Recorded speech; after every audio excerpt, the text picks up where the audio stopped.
Appreciate everybody being here, and especially you all came up from Baltimore. Thanks for coming out.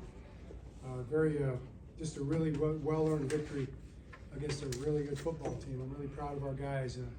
We talked, and kind of the message at one point was to be strong and courageous, and even came up to be strong in the Lord. That was actually the message. And I just think that you have ups and downs in a season, both teams, and kind of live these things close to your heart. And these are just huge battles every week in this league. And going against a team that's this well coached by all their coaches and by my brother Jim, best coach in the National Football League, what he's done with that team and how hard they play and what they did. Hats off to them, because they're going to win a lot more football games this year, and they're going to be a major factor in the playoffs. So this is a big win for our guys. I'm proud of our guys. I'm proud of the way they came out and responded. After the first 10 points, we're down 10-0, and our guys step up. I think they had 2 field goals until the last drive on defense, and our offense had 5 or 6 scoring drives right in a row there to make a difference. So that's what I appreciate about our guys. They really don't flinch. They keep fighting.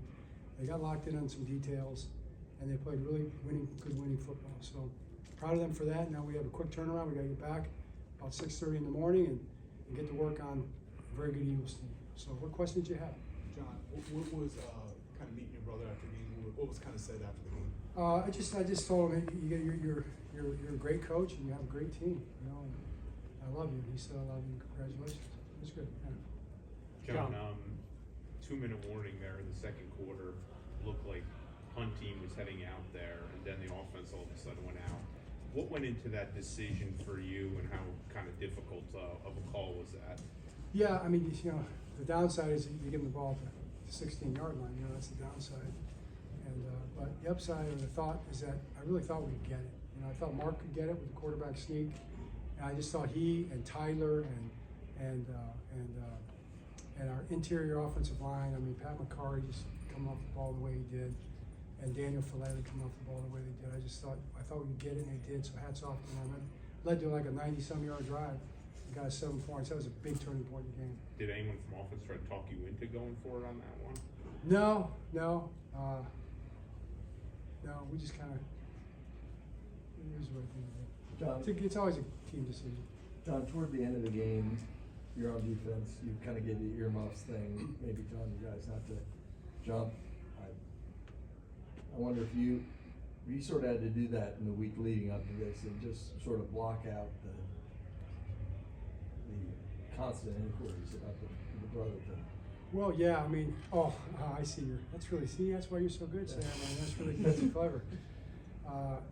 Yeah, absolutely. It was kind of earmuffs in that sense, and I know it was for Jim too. I mean, because in the end, it's like it's true. It's meaningful. It matters. It's just something that it's just an incredible thing. I mean, it does mean a lot, and I'm so proud of him.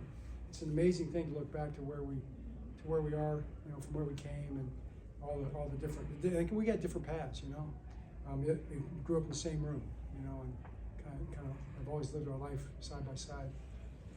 But that's not what the game's about. The game really is about the players, and the players are always going to win a game or lose a game or whatever. It's just and that's why strong and courageous is such a big deal, because it takes so much to play this game. You got to be strong and courageous to play football. You really do. And at this level, these guys sacrifice so much, and they go out there and they just throw everything on the line.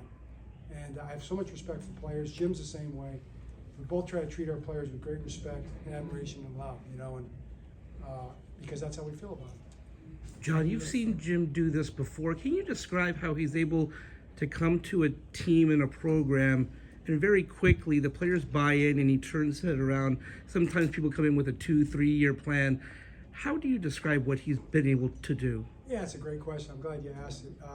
Just what I just said, because Jim is a believer in the players, and he understands it.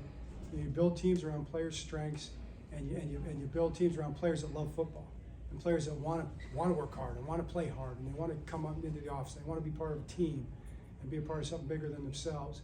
And he just leans into that and loves into that every single day with his guys. And I do believe that's why they respond in the way they do. John, what did you say about the defense to respond the way they did after that first drive and to do it without Roquan tonight? Yes, I think hats off big time to the defense. And Rowe wasn't there, and he's kind of, some people would say the heart and soul. I think I got asked that question before the game, without the heart and soul of the defense, and he's the middle of the defense for sure. But I was very confident that these guys would step up. And you're talking about, starts with Malik Harrison and also Christian Welch and also Chris Board. Those three guys shared the load. Malik Harrison steps in as he's sitting right here and has a career game. Has 12 tackles. 12 tackles. And the thing I appreciate about Malik is he's really even-keeled guy, but he's a confident person. And they go down to the first drive, and we're trying to figure out what's going on and how we're going to play these different things, right? And talking through, and he didn't flinch for 1 second.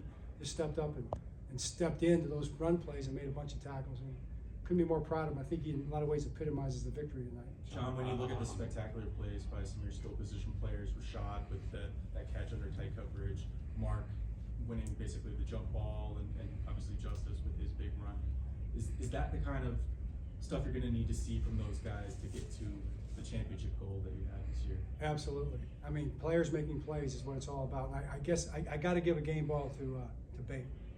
I got to give a game ball to Bate for that catch. I should have got that. That's on me, Coach. Sorry. We'll take it. We'll get a game ball. We're gonna give it to him right now because he deserves it. So add him to the game ball list because that was an unbelievable catch. But players making plays in big moments. That's what these guys work their whole life for. It's what they dream of. To see him do it is very fulfilling. John, to circle back to Malik, obviously I think he played over 20 special team snaps today, playing them as the edge and the heavier sets, off ball, more just what kind of about his versatility do you appreciate for a game like this? That's what it is. I mean, you talk about versatility and all the different things, and even within special teams, they're versatile jobs. I mean, there's the 6 different phases, are all different jobs for Malik, but then he plays inside back or in the middle of the defense and on the edge, setting the edge. That's a pretty unique thing to do. So, we talked about him, making. He's already made a name for himself, I think, but making an even bigger name for himself. He did it tonight. John, the 4th downs that you guys converted, not just in the second quarter, but there was the one late in the third. You went for it twice on the same drive, got both of them, led to a touchdown.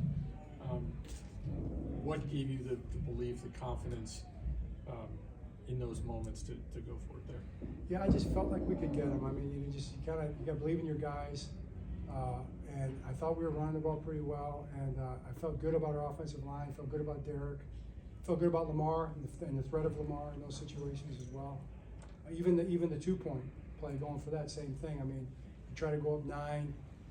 At some point in time, if they get back in it, if they score again, they're going to go for 2, kick it. So, I kind of want to put the ball in Lamar Jackson's hands, and try to get the 2-point conversion instead of trying to have to stop it. That was the thinking on that one. So all those situations kind of have the same thought process.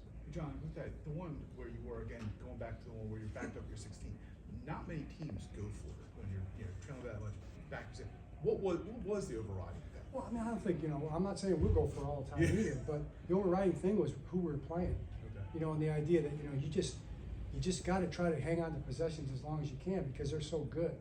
And if you have a chance to convert because it's 6 inches as opposed to something that could be tougher, you could be in a 3rd and 10 the next time out, and you don't get a real chance to do it, and their offense is so challenging and so good.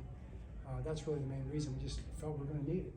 John, do 2 was more. Roquan close at all? Like, it looked like he was on the field for a while. Yeah, I mean, I don't know. What is close when it comes to injuries?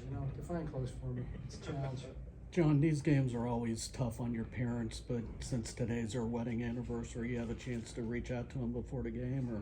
Wished him a happy 63rd wedding anniversary. I know Jim did the same. Jim and I texted back and forth before the game a little bit. Just so grateful for our parents. I mean, they're the ones who, when you're blessed enough to have parents who get along so well, love each other, and are married for 63 years, it kind of gives you a good idea how it's supposed to work. I think that's a gift that they've given us, all 3 of us.